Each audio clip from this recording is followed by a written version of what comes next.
Bonjour à toutes et à tous, bienvenue dans Astral, votre podcast lumineux et bienfaisant qui vous relie à la magie du ciel étoilé pour vous permettre de co-créer votre vie sur la Terre avec les planètes comme merveilleuses alliées d'évolution. Pour aller bien, nous avons besoin de nous élever spirituellement. Sur Astro Bohème, nous vous proposons des astro-coachings qui vont nourrir votre âme. Ces coachings étoilés sont destinés à vous permettre de donner du sens à votre vie avec l'astrologie. Et en ce moment, de belles offres printanières sont disponibles sur Astro Bohème. Notamment, notre dernière création, l'oracle de la Lune, un très bel oracle qui répond aux questions que vous vous posez avec précision, justesse et bienveillante. Cet oracle est proposé avec l'astro-coaching Mercure rétrograde qui vous est offert pour toutes les commandes d'oracle sur Astro Bohème. Cet astro-coaching vous est offert pendant la rétrogradation de Mercure. Et donc, Mercure entame en effet sa seconde rétrogradation annuelle, tandis que Jupiter entre en Bélier cette semaine. Mercure sera rétrograde du 10 mai au 2 juin. Nous pouvons déjà ressentir ses effets depuis une petite semaine, au moment où il a ralenti sa course, car c'est lorsqu'il est stationnaire que l'on ressent le plus ses effets perturbateurs. Retard, oubli, pannes diverses et variées. Quand une planète rétrograde, c'est sa relation au Soleil qui change. Et par conséquent, nous ressentons une énergie de façon plus impactante. Mercure, c'est le messager divin, celui qui voyage entre les mondes. Et c'est aussi le porteur de nouvelles, l'orateur, le comédien, celui qui se déplace, qui négocie, qui marchande.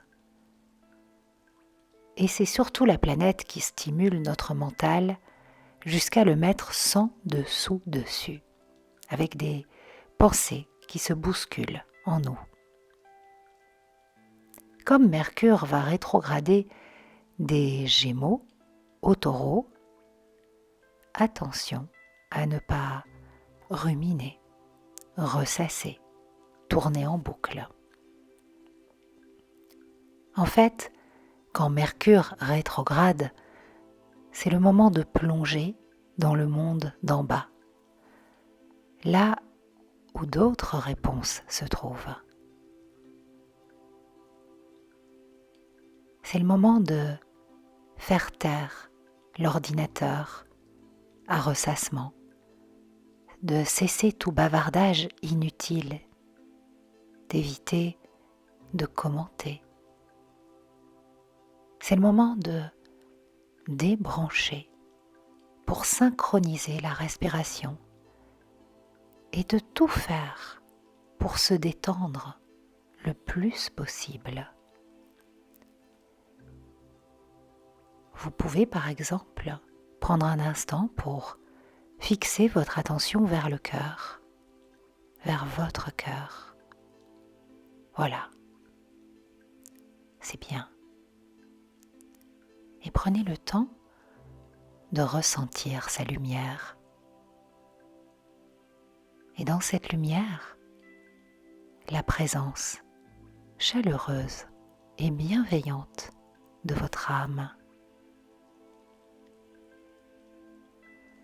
Respirez et ressentez cette contraction qui se détend.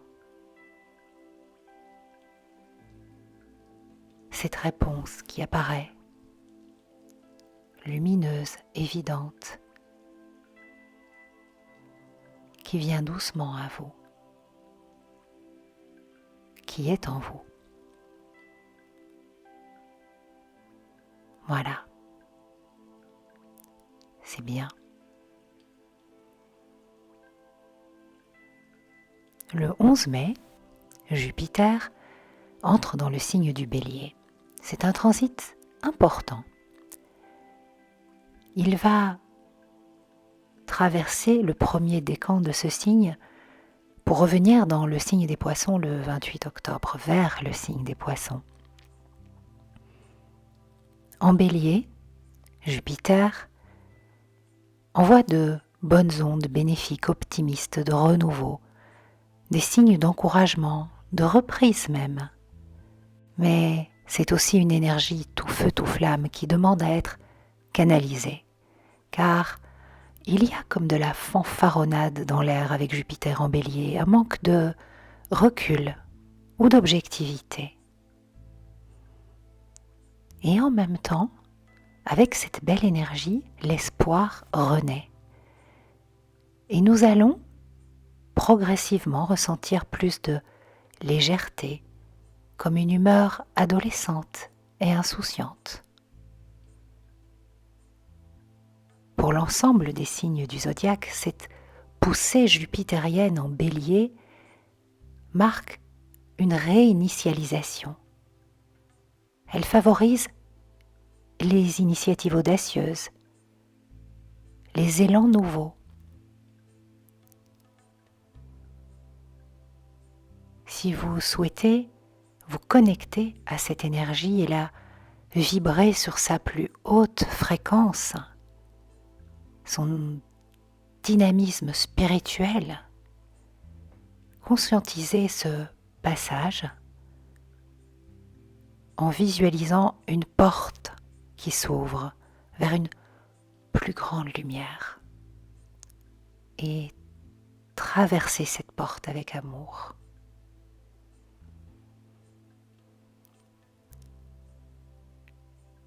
Voilà, c'est bien. Le 13 mai, le Soleil va rejoindre le nœud nord dans le signe du Taureau, préparant la pleine lune qui arrive et dont les énergies montent doucement mais sûrement. Par cet aspect, c'est la direction du nœud lunaire qui nous est indiquée afin que nous ne nous égarions pas trop sur le chemin qui mène à notre propre lumière, vers la non-dualité.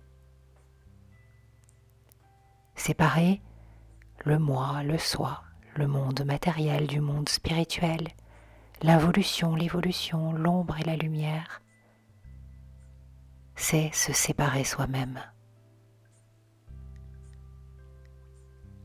Le nœud nord en Taureau nous indique une direction d'unité retrouvée qui passe par l'amour de la Terre, le respect du cycle lunaire, la connexion à la beauté de la nature. Et avec ces énergies lunaires, ces énergies sacrées, cette pleine lune qui sera à l'apogée de ce mois de mai, nous travaillons nos patterns en profondeur. Cette pleine lune qui arrive, elle s'annonce puissante. Nous pouvons vraiment dire que nous traversons une phase de libération émotionnelle et karmique de traumas qui sont cristallisés dans nos corps, nos mémoires, les couloirs du temps. Et nous sommes invités à observer les endroits de notre vie où nous vivons de l'incohérence pour accepter et gérer ces incohérences. Les phases de libération émotionnelle et karmique sont des traversées, des moments forts et cruciaux. Mais ce sont des rendez-vous avec l'appel de notre âme. Un réalignement. Non pas que nous étions sur le mauvais chemin, car tout est juste au fond, mais une reconnexion à soi, à l'essence, à la beauté de l'être intime. Une réconciliation avec le passé, le présent, le futur, un moment suspendu pour prendre soin de soi, de vous, de toi. Prendre soin de toi avec une infinie douceur et tendresse. Je vous souhaite une belle semaine sous les étoiles et je vous remercie d'avoir partagé ce moment.